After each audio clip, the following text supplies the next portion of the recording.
Andrew, we've seen protests before. What's different this time around in Hong Kong? Well, this time around, they're not going away. I mean, the idea this time was to occupy the central business district, and they have. They've gotten near the central business district, but now there are basically three nucleuses to the protest. And the students who are the energy of this protest have kind of overwhelmed the original organizers who had talked about a much more reduced, maybe 10,000 people occupying Central, not disrupting business, cooperating. And now the scale of this thing, especially after the clashes with police last night and the use of tear gas, has just mushroomed. I just got back from the protest. There were easily 30 or 40,000 in the main point. And like I said, it's spread to two other parts of the city. A lot of the roads are closed, although the protesters are incredibly well behaved. They're really not confrontational. They're not damaging anything. They're not provoking the police. In fact, I was just out there, and there were tens of thousands of people there, and I hardly saw a police officer. It was completely peaceful. I think the police kind of learned last night that their tactics backfired, and they've really backed off today.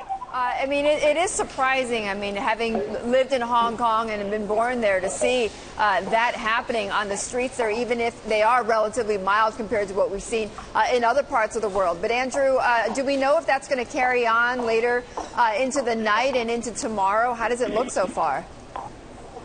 Yeah, I would say tonight things are likely to remain peaceful, but, no one knows what the end game is here. This thing grew so much more quickly and was so much more spontaneous than people had anticipated, because the Occupy Central group had said basically they were going to protest on Wednesday and Thursday on public holidays this week.